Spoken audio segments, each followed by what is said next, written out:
All right. Hello. Hello. Hello, everybody. Happy Thursday. Welcome to the live stream. Today, we're going to be, we're going to be ranking. Is ranking the right word? This is a tier maker. So we're going to be rating, maybe is the better word for it, many of the last books and series that we have done.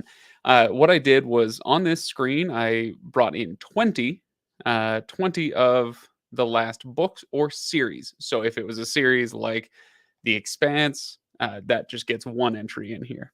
There it is. There's The Expanse. Um, let's see. Maybe I can blow that up a little more even. There we go. So let's see. We've got 20 of them. I also redid the list here just a little bit to make it, easier for people who don't know the that kind of S tier S. What does it go? SACD, whatever. BCD. So yeah, I've got. You know what? Let's see if we can blow this up a little bit so you guys can see it a little better. Um, Yeah, I think that'll work. So we've got Legend, amazing. I like it. Not for me, and didn't read. Here's the thing: I was thinking about putting on I don't like this. This isn't good tier or level. But instead, the thing is I went through this. I was like, I don't know if there are any of these that I actively don't like. But there are. Well, no, yeah, we'll get there. For the most part, it's just like, oh, you know what? I see the merit, but this is not for me. And so that's kind of the lowest grade that it can get. Um, yeah, it's yeah, a lot of people do that. That's the default is the S tier being the top. I think it's a Japanese grading system, right? But I am not Japanese, and neither are most of our listeners slash viewers. So I did the best I could. But anyway, so as we go through the list, like I said, these are 20 of the latest books or series that we've read on the show. I'll have plenty to say about each. But what surprised me was how much slower it seems that we've gotten at covering new and more series um, and books because as you guys have noticed, like the regular crew that's in here or that was in here week after week, people do different things with their lives and they have more time for this or less time for that, and so participation in from the panelists ebbs and flows. Right now we're in a bit of an ebb, and so I've been doing a lot of the like author interviews, author shelves, and so it takes longer for us to rack up the number or like the series the like in sheer volume that we used to be able to do. And so this goes back a ways. Let's see. I'm trying to think what might be the earliest one on here, like Heroes Die, Black Count. I mean, like the Expanse series goes back 3 years. Yeah, we did it. We started that one in the pandemic. So anyway, um, all right. So that's what we're gonna do. And they're in no particular order right now. But we're gonna see what we come to. So as I go through the list, your job is to yell at me. That's basically it. Your job is to yell at me. Let me know what you think. Um, some books I've read recently are bad. I as you guys know, I am perfectly capable of disliking a book or thinking that this or that thing is not for me.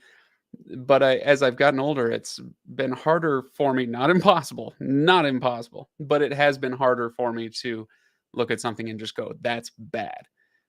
There are some definite exceptions to that, but one of the perks of running this show is that with something like the author's shelf, I mean, are they going to pick something bad? No, this is going to be something that was important to them. That's probably was popular at least with a certain group of people or whatever. We're taking book recommendations from you guys. It's very unlikely that we'll get something that is actually bad. So, Interesting. Okay, Cytonic. I'm hearing a couple Cytonic things. Skyward came out 2017, 18. Yeah, that sounds right. Um, yeah. So with Cytonic, we'll do the whole series, right? So um, yeah.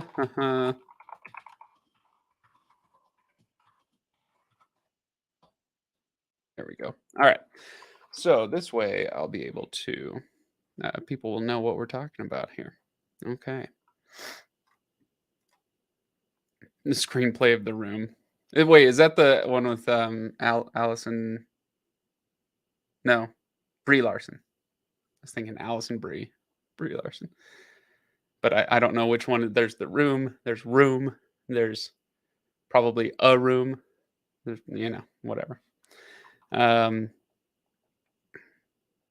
the red and green scale should be reversed. Red means stop, green means go. I heard somebody say something interesting a while ago, which was, he was kind of talking about the value of old institutions and how you be careful just changing things willy nilly, especially if they've been around for a long time. And he used stoplights as an example. He said science could come out tomorrow, capital S science, whatever that means, could come out tomorrow and say, actually, people's brains respond better to green as a stop signal than they do to red as a stop signal. So we should change it. And we could change everything tomorrow. And his point was basically the attendant chaos would not be worth uh, the shifting of that particular institution. Anyway, this has nothing to do with what we're talking about today, but you reminded me of it, so there we go. Let's see. No, that's Room, you say. Okay, all right. That's right. The Room is the Tommy Wiseau one. Okay, that's right. At some point, y'all should get to The Dark Tower by Stephen King, maybe some of the Elric books by Michael Moorcock. Oh, okay. Well, you never know. Perhaps. Should we put me over here instead? Yeah, that's probably all right. You guys can see all right, I hope. Let's go ahead and get started on this. Okay, we're like I said, this was loaded up in no particular order, and so I think we're just gonna go um, pick at random from here. We can go with fifth head of Cerberus. The fifth head of Cerberus. It was Brian. Gosh, I got to look up his name for sure now. But it was an author's shelf episode with Brian. Oh, it's killing me. It's gonna kill me until I figure it out. Um, where was it? Hitchhiker's Guide. That's a fifth head of Cerberus. Oh gosh, there he is. Brian Evanson. That's right. Okay, fifth head of Cerberus. Gene Wolfe. This is the first Gene Wolfe that I've made it through. I've started one or two other Gene Wolfe things, um, and his prose style is a type that it takes. It's a workout, if that makes sense. If to reading to certain types of workouts. This is a very specific type of workout. It's a very specific type of muscle group in your brain that gets worked. And I haven't been there yet, but I did finish this one. And it's one of those ones where I like it. It might even be amazing, but it won't be until I do a reread of it. If I do a reread, then I think I'll understand it better. That muscle has been worked now, if that makes sense. Um, if only someone made a spreadsheet for you. Where do you think I got these? Um, I just didn't have his name right off the top of my head. Where's Drew for this discussion? As far away as I can get him, because anytime somebody says the word Gene Wolfe, he starts salivating and he starts ranting about the perfection of his prose and all that stuff. So yeah, no. But I did like it. My thing is on a first read, I felt like I got enough of it to enjoy it, but not enough of it to bump it into kind of that amazing tier. Let's see. Daphne du Maurier's Rebecca. We did this one. This is another author shelf that we did with Allison Noel. And you guys, uh, I loved this book. I loved it. Um, I'm the only debate is whether it's a legend or if it's amazing. I think I might go with amazing on this one, but it's like a high tier amazing. Um, this was one that it was an unexpected pick. So we're scheduling Allison Noel on the show. She emails and says, "Oh, great, the author shelf sounds fun. I've got a pick, but it's not like sci-fi fantasy. It's I don't know if it'll fit." And I'm like, "Bring it on. Whatever it is, we'll do it. It's fine. You are sci-fi fantasy, and so what is it that has influenced you?" She chose Rebecca, and I went, "Huh, okay." I never read it. I'd barely even heard of it. And it's this classic gothic uh, kind of uh, what romance with a capital R, um, and it's wild. I thought it was great. It's like many novels, well, like many novels, period, but especially a lot of novels of the time. It's a little slower at the beginning. The setup, they don't worry about like inciting incidents or anything like that. So the beginning takes a little while to get going, but once you sink into the story, whoo boy, I really, really like that one. Um, I read that when I was maybe 13. Yeah, you should read it again. It's um, it's it's like I don't want to use the word disturbing. It's just kind of like dissonant in your brain the way that the story gets told. I love it. Um, I have to watch this live stream with the sound off because I'm in a bar. Uh, uh, uh, okay. There we go. All right, let's do some more. Let's do some more. Where are we at now? Let's do, you know what? Here's an easy one. Let's do Leviathan Falls. And that's the last book in The Expanse. The Expanse being the 9-book series, which I haven't read.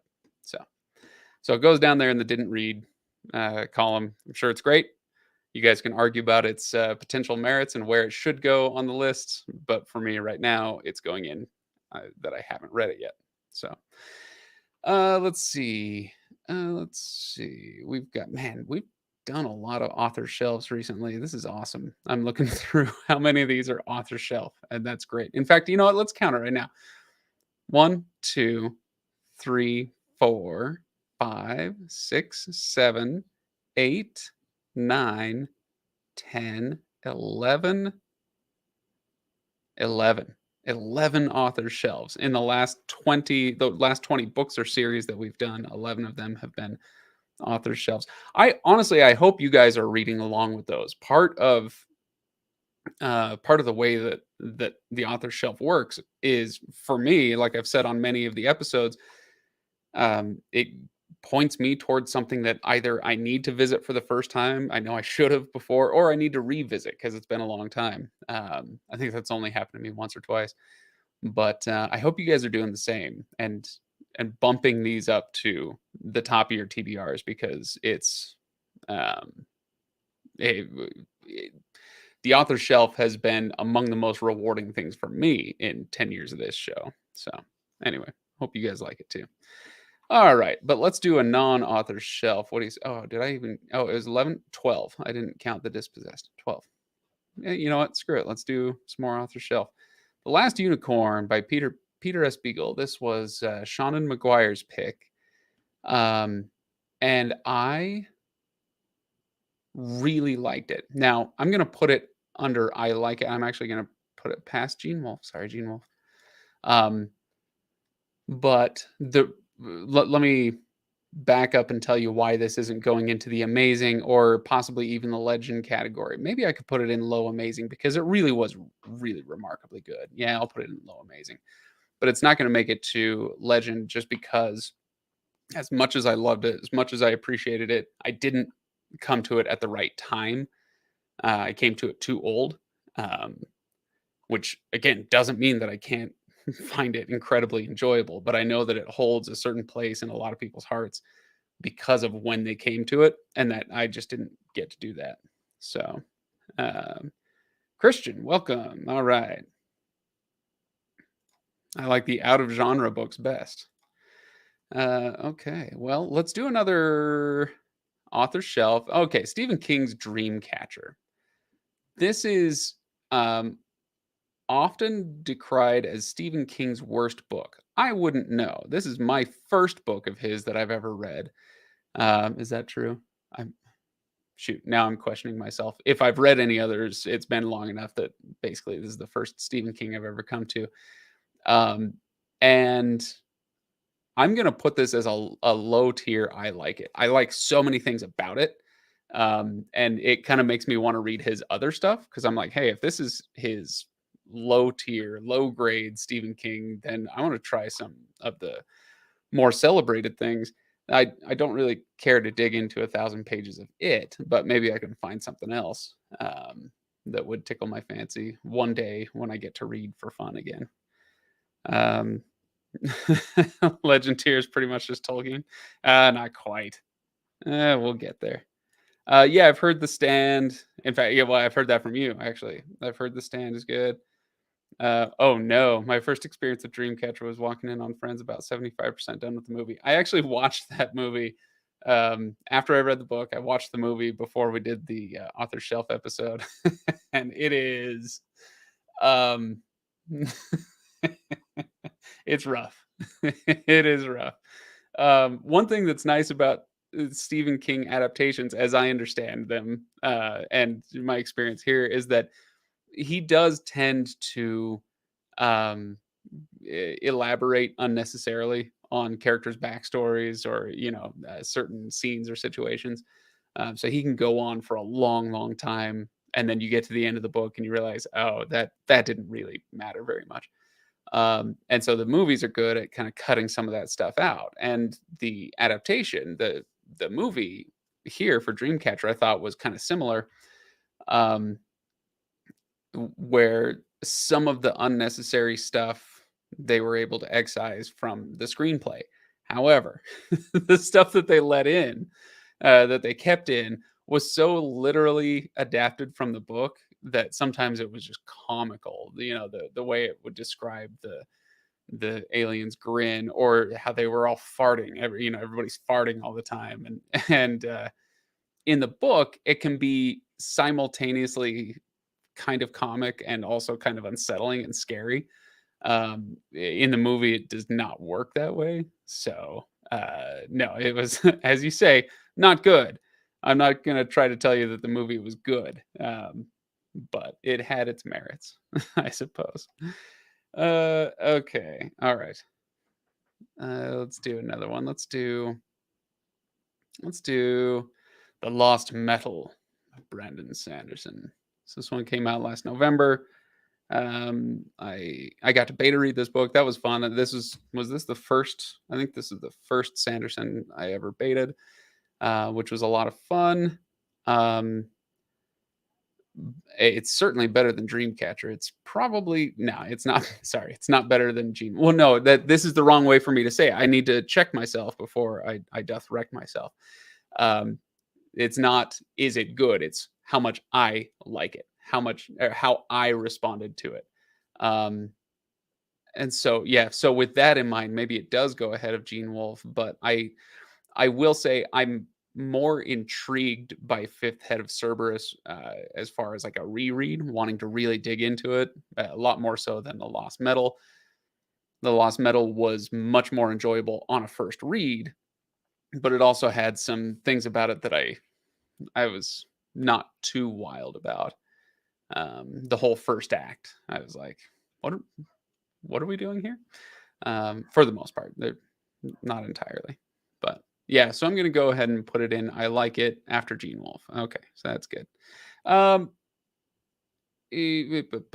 oh, I did say we were doing series, but no, I think it had been so long. It had been like 7 years since the last Mistborn book that we'll just count that one as a standalone. But we could do something like Cytonic, which is part of the Cytoverse. series. And this one actually goes down here and didn't read, believe it or not. I read the first book. What's it called? Skyward? Is that the second one? What's the first one called? Um, where'd it go? Am I crazy? It should be on the shelf over there. First the Skyward, right? Um, Skyward, some book two, and then somebody help me. Yeah, it is Skyward. Skyward's the first one. What's book two called? Anyway, point being, I read the first one. It was fine. I didn't love it. And then I did technically read the second one, but I was so checked out that I don't even remember how it ended. Something about a maze. I whatever. And so that's one of those ones where by the time I got to the third book, I was like, you know what, you guys have fun. I'm glad you all enjoy it. I'm out. Um, Nothing wrong with it. Just I just didn't grab me. So there you go. Thank you. Starsight. That's the one. All right. Jason. Hello. Jason Krulik. See, it's probably Krulik, but I like Kraulik because it reminds me of dealing with cowlicks when I was a kid. Double crown on the back of my head. So there we go. Chronic. Chronic. Are you talking about Cytonic? Oh yeah, probably just a misspelling. Yeah. Felt ambivalent about books one and two. Yeah, I wanted to like him more. It was Brandon Sanderson's attempt at like dominating the YA market, the way that like a Hunger Games did or something. It just yeah, it didn't quite work for me. It's actually Krolik. Oh, okay. Oh, well. Don't do that. They have lice. Okay. All right. Let's do some more author shelves. How about this one? The Black Count. This was a pick from Brian McClellan. Another kind of off the beaten path pick. The Black Count is the story of Alexandre Dumas, although not the author's father. So I hope you guys listened to this episode if you didn't read the book, because the dude's life was incredible. So this is a biography of Alexandre Dumas' father, also named Alexandre Dumas. And he just led this incredible life as the he was a slave in the Caribbean. Well, was he a slave? He certainly grew up like his dad was white, but his mom was a slave, and he got shipped off to France when he was like a young man, and had to learn his way through the court and became a general under Napoleon and just had crazy adventures. Died by the time he was like 42, as they so often did back then, but had this incredible wealth of stories that are still being told today. So this was a really, really cool one. Brian McClellan gave us this one. And the thing is, okay, so I love the story of this guy. I didn't love this book, though. I don't think it was terribly well written. I'm not talking about prose style or anything, but there were a lot of kind of unnecessary diversions. He would linger on this or that fact. It felt like it could have been better thought out and probably more concise. It's like a 250, 300 page book, but it was probably about 30% too long. So I really, really liked it. I think it's absolutely worth reading just to get the story of this guy's life in front of you. But I'm not going to put it in amazing tier. So let's see. Let's do. Just saw somebody said Joe Abercrombie. Not for me. If you listened to the series, you know this. The reason this is what I was thinking of definitely when I said it's not bad, it's just not for me, because I recognize a lot of things to love about the First Law trilogy. Great characters, good prose. It is engaging. It made me want to like it. I just ended up not liking it. I think that there's we could compare it to Heroes Die. Maybe we'll do that in just a second. But with the last argument, I'm sorry, last argument. Well, yeah, actually, especially the last argument of Kings, but the whole series, um, there's an undercurrent of nihilism that I find thoroughly distasteful. It's nails on a chalkboard to me ideologically, and so when the entire story is built on that edifice, it really turns me off. And so while if any of you say, "Hey, that's my favorite series. I love everything about it. I can't get enough of it." Great. I'm not gonna like you know say anybody's wrong for that. I just yeah, it wasn't my thing. Uh, crushing nihilism. Let's see. Where was it? Yeah, somebody said if we're betting, I'm putting all my money. Last argument of Kings is not for me. So yeah, that was not a tough one to guess, you guys. Um, all right. So did I really like Heroes Die? Let's talk about Heroes Die because it's a great counterpoint to Joe Abercrombie. Heroes Die is what it was published, I think, in like '98, something like that. I'll have to double check. Um, but as opposed to the other one, the First Law trilogy, there isn't that nihilism underneath. It is ultimately hopeful. And so while there are similarly dastardly and villainous characters and even, kind of anti-heroes and all that, um, it's still this book. I haven't read the rest of the series, but this book at least has it's built on a foundation not of cynicism but of hope, I guess. So for that reason, no, it is definitely for me. In fact, I'm tempted to put this one in the legend category because it is so good. Do I do it?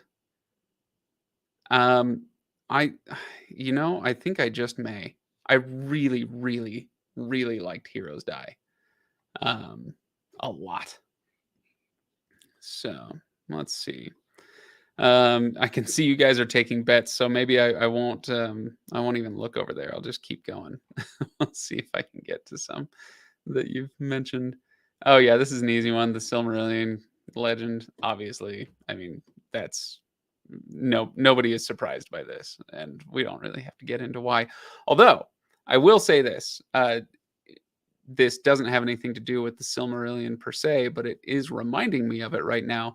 I am tomorrow going to record an episode on um, Lord of Light, uh, Zelazny, Robert, Lord of Light. So I know some of you, Kip, I believe you are a huge fan of that book, and so I'm going to be calling for questions on Discord.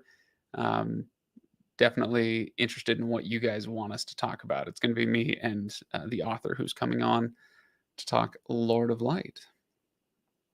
Okay, so let's see. Uh, uh, uh.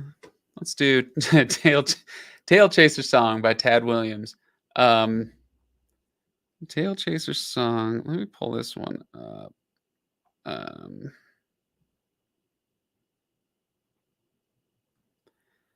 okay, that's right. It was T. Kingfisher who came on. Ursula Vernon, because she publishes under both names. But T. Kingfisher, I think, to most of us. So she chose this one. This is like a 1983 or 1985 book by Tad Williams, and it's so weird. And it's it's so good. It's so crazy. So if you guys have not read this, I will give you a, a spoiler-free synopsis and see if you want to go read it. The book is about cats, but I don't mean anthropomorphized cats that walk on two legs, kind of like Redwall or something. No, not like that. It's cats. Some are domesticated, some are wild, some are half, and and it takes place in this forest, and there's a quest. It is essentially the Lord of the Rings with cats, right up until well, no, even then, basically, there it's Lord of the Rings with cats, but also with a dash of just absurd, um, itty absurdity thrown in. There's a descent into hell, that this cat goes through that's just bonkers. It's like the book is fun and it's engaging and it's weird for most of its run, 75-80% through, and then you get to the last act of the book and you're just like, what are you doing? How is this a thing that is being printed in a book? It's bizarre. And I loved that about it. Will I ever read it again? I don't think so, but I did like it. I'm glad that she chose it. um so now I've got some Tad Williams under my belt. So there we go. All right, we got a few more. What do we got? 7, 8 more. 8 more. And what do you know? Most of them are author shelves. The Palace of Illusions, by Chitra Banerjee Divakaruni, um, was excellent. This one, I'm actually going to put this in the amazing category, um, uh, but after these two. And here's the reason why. Um, it's a book that I didn't understand, but I knew I loved. Um, again, comparing it to the Silmarillion, I had a similar experience then when I had no idea what I just read, but I really enjoyed it.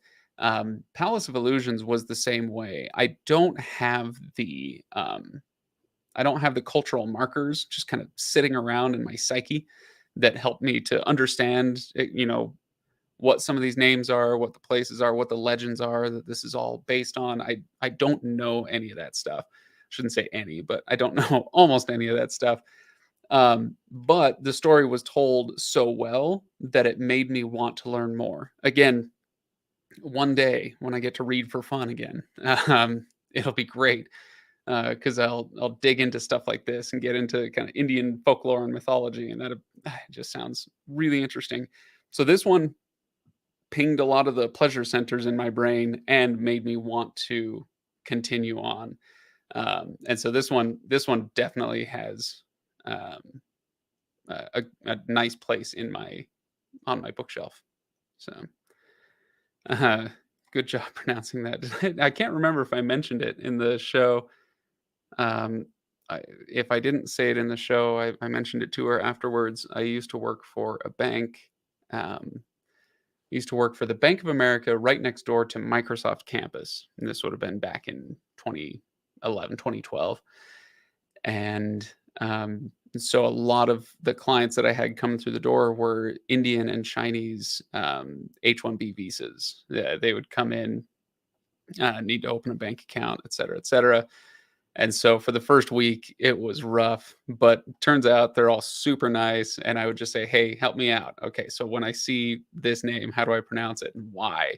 And so over the months, I worked there for a couple of years. And after a while, I got the hang of the Indian names. The Chinese names were tougher. So, um, and my pronunciation today was not an attempt to actually sound good. But I can at least get it out. Okay, let's see. Let's do Ursula Le Guin. Oh boy. Oh boy. Ursula Le Guin. Um hmm. I'm gonna put Ursula Le Guin next to Gene Wolfe. Um I did like it. There's a lot to talk about, but it is not a pleasure to read. It's not fun to read. The two Ursula Le Guin books. Did I miss one? There was another one we did recently? There's The Dispossessed, and maybe I missed one that I was supposed to put in there. But with Ursula Le Guin books, very, very Heinleinian in their preachiness. Um, and it's I don't mind a certain measure of that, absolutely, but it would usually get in the way of her actually telling the story. her characters would just stop and philosophize for 100 pages, and then, oh, that's right, yeah, I got to tell you a story. So then they went to this town and talked to this guy for 100 pages, and so those discussions are interesting, but it's essentially just several extended essays, and I didn't care for the experience. Yeah, that's right. Left Hand of Darkness. I didn't put that one in here, but I should have. I will say I think I liked Left Hand of Darkness a bit better. Yeah, I think that's fair to say. But I think with both of them, the discussions I had with the authors who picked them were fun. I think the Dispossessed was Mary Robinette Kowal, who is great. We love her. We stan her. Am I young now? We stan Mary Robinette Kowal. Um, but this one, for me, from my experience, yeah, that's where I'm gonna put that one. Okay, so which makes me feel bad because you're supposed to like Le Guin a lot more than middle of B tier, but hey, that's we are who we are. Let's do The Man Who Is Thursday. This one actually goes right in with those two. G.K. Chesterton. This one at least was much shorter, much shorter. He's actually much more concise, so maybe I'll bump him up. Um, similarly, a lot of essays in the form of story, and it's not my preferred method of telling a story or writing an essay.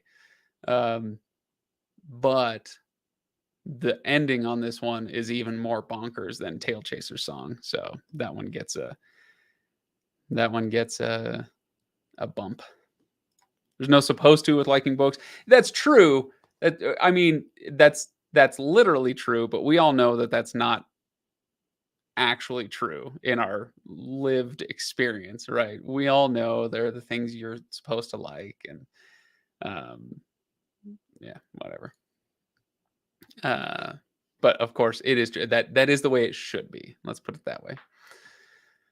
Okay, let's do the Book of Three. The Book of Three. I mean, this one's tough for me to rank because I've been reading it since I was an actual kid, and I'm talking about the whole series here. We're not just talking about the Book of Three, but the whole Prydain Chronicles.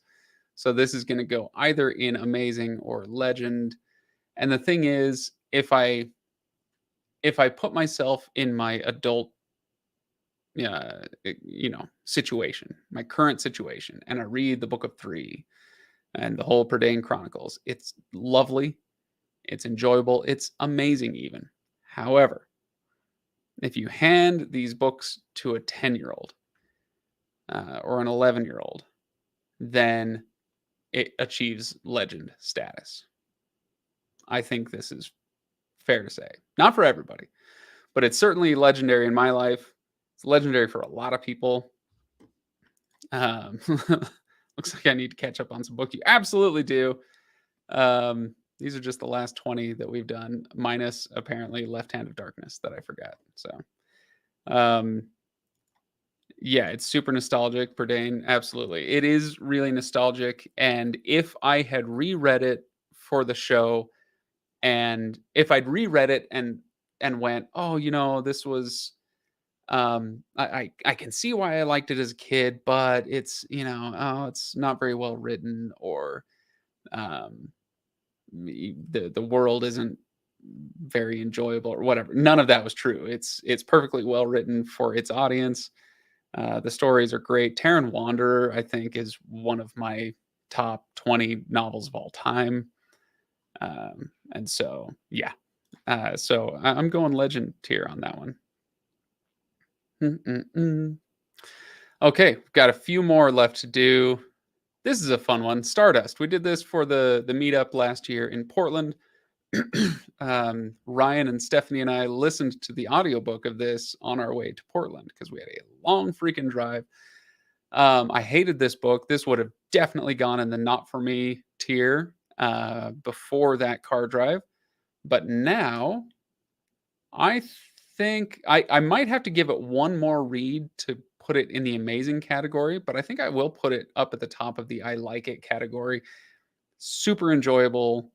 It's quick, it's to the point, it's fun, um, and yet it's not as good as its movie.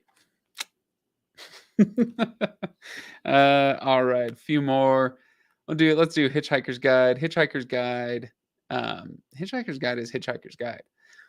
For my money, I'm putting this one right under Rebecca.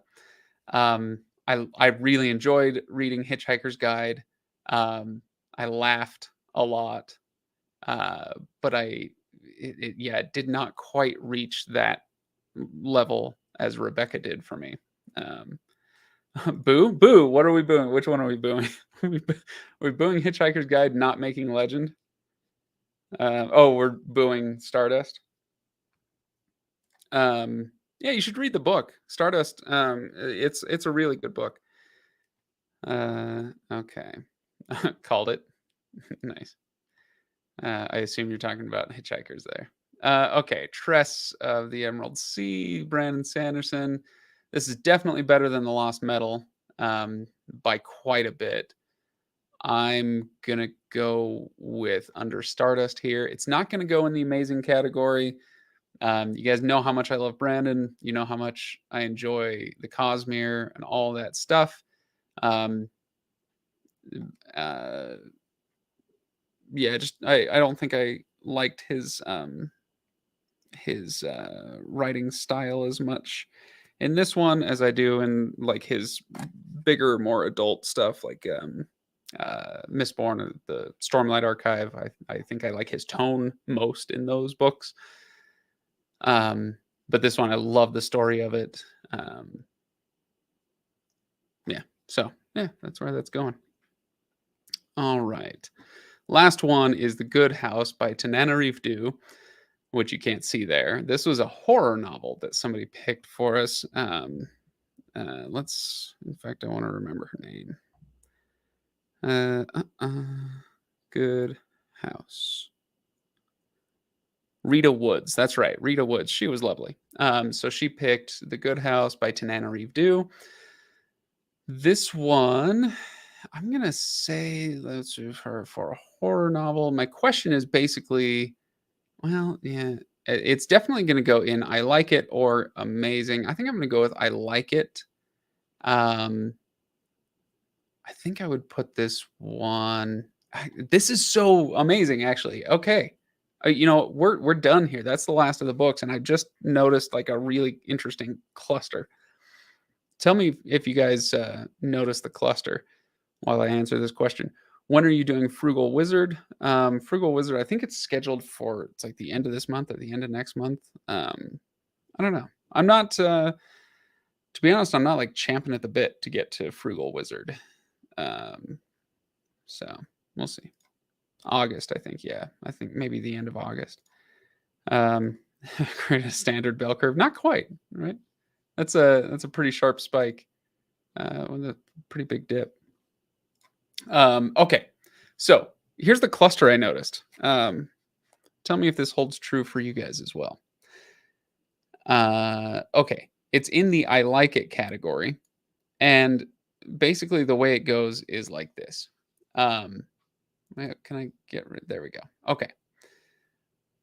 At the top, I have interesting books that I really like that I want to reread to maybe see how I feel about them, something like that. At the bottom are books that I liked, but I don't really feel a lot of pull to come back to them. These three. And then these four in the middle, I dropped the Good House in there, but you could also count it with these others where you have kind of a heavy emphasis on level two, level two, level two. The Good House is definitely the most story driven of them, but it also has like a lot to say, so to speak, right? Which I, as I was saying earlier, I do not mind when a book has something to say. I just prefer that it be story driven, and then you can weave those things in, and preferably you can show me the things you want me that you want to convince me of, rather than tell me. There's a whole lot of telling especially in Le Guin, um, also in Chesterton, and then yeah, Gene Wolfe, yeah, whatever, yeah, similar kind of thing here. Tananarive Due wrote a much more story driven book, but also has a lot of that. Like, I have something to say. And so it does beat out the other ones, but it doesn't. Let's see, I'm trying to think if I go through these. I see you going none of the well, Heroes Die actually does have some. It has some political angle, but that's more grand than it is kind of minute, like it is in the other ones. So yeah, it's interesting. That's where those kind of level two political books clustered for me. I know that with some of the towering classics like 1984 or Brave New World or Animal Farm, what have you. I know with some of those, it's not like, oh, it's destined to go into this cluster if it lives in that level two. Like, some of them absolutely do transcend that, and they write amazing books with those themes inside of them. But yeah, that's where they clustered. Is there anything unifying in your amazing and legend level books?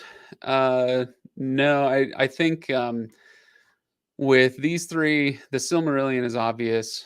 The Book of Three is obvious. But with Heroes Die, that's maybe a little bit less obvious. What it comes down to, the reason I put that down in there, is that I think about it a lot. I like the characters were very, very sticky. The scenes were very sticky in my mind in the way that not a lot of books are.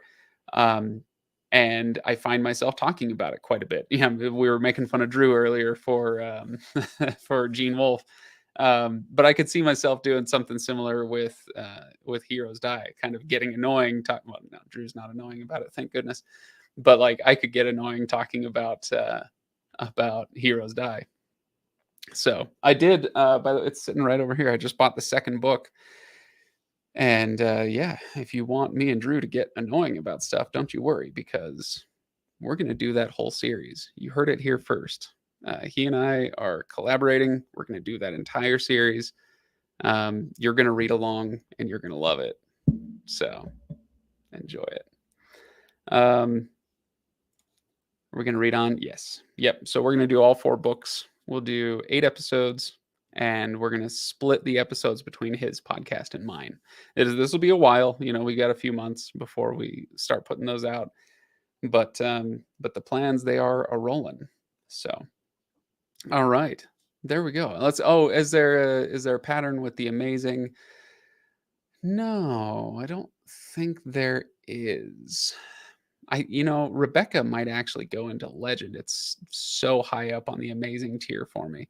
Hitchhiker's Guide, honestly, I wonder if I would have liked that more, similar to The Last Unicorn.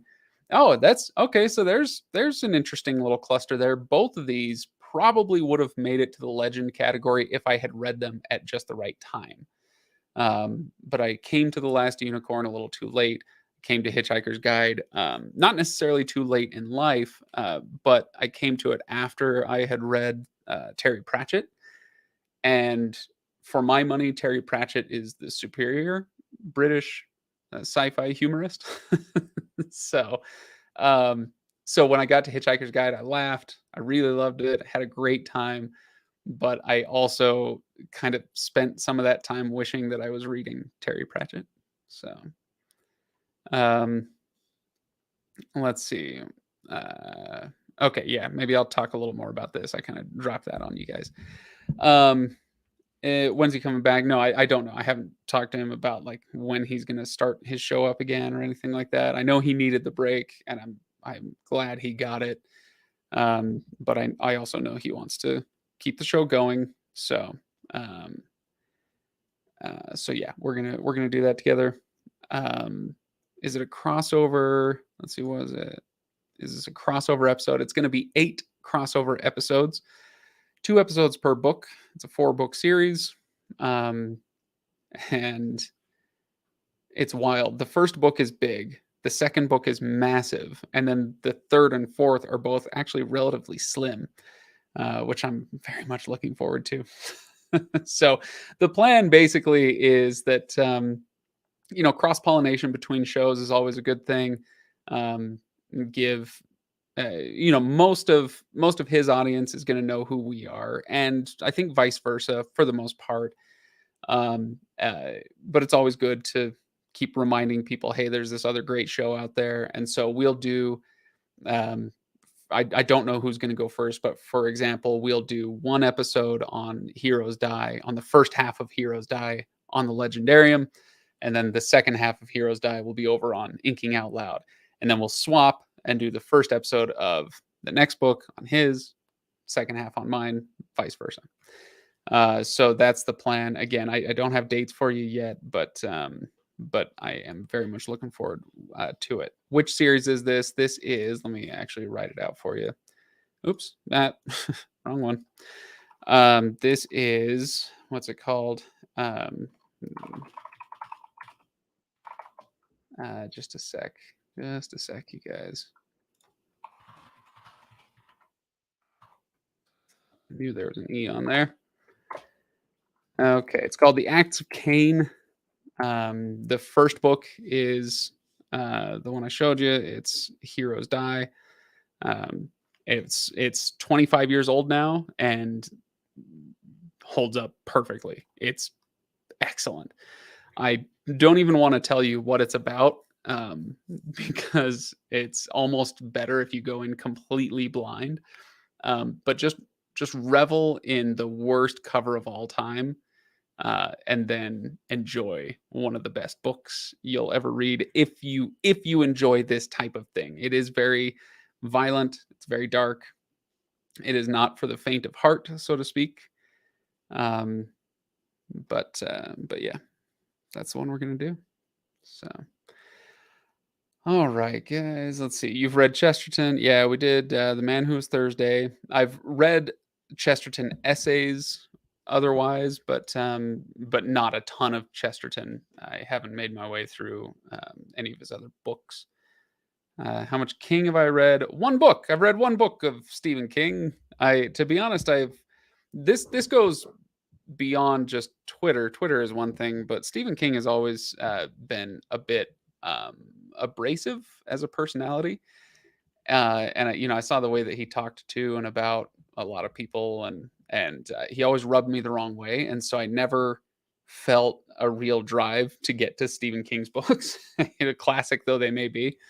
Um, and which is probably unfair, separating art from artist and all that stuff. Like, no, all totally fair. I should have read more Stephen King by now, um, yeah, I just never felt the drive to get to him. There's a lot of great books out there, and he doesn't need my money. So, okay.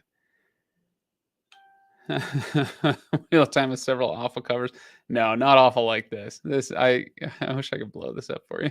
I bet I could somehow. Uh, let's see. Grimdark before was the thing. Oh, with Heroes Die. Yeah, Grimdark. The word Grimdark may not have come along, but I think Gene Wolfe was actually one of the kind of original Grimdark guys, right? So, am I thinking? Yeah, Gene Wolfe with the Book of the New Sun and all that. Anyway, all right. I'm gonna go study my Wheel of Time covers, see if there's anything that's as bad as Heroes Die. I don't think so. Crown of Swords, Lord of Chaos. Look, I'm not calling them good covers per se, but there's value to them where there's no value in the cover for Heroes Die. Glenn Cook is actually the name I was trying to think of. Thank you. Glenn Cook is the name I'm thinking of. Yeah, where's my Glenn Cook book? Cook, I'm tired, you guys. I'm tired. Glenn Cook's over there somewhere. Anyway, I hate all the white covers. Wow. Okay. Well, on that note, I don't want to talk to you anymore. So I'm gonna go. You guys all have a great Friday and a great weekend. I am going to go enjoy my own weekend. So I will see you all in a week next Thursday at 8:30 Eastern. See you then. Enjoy yourselves.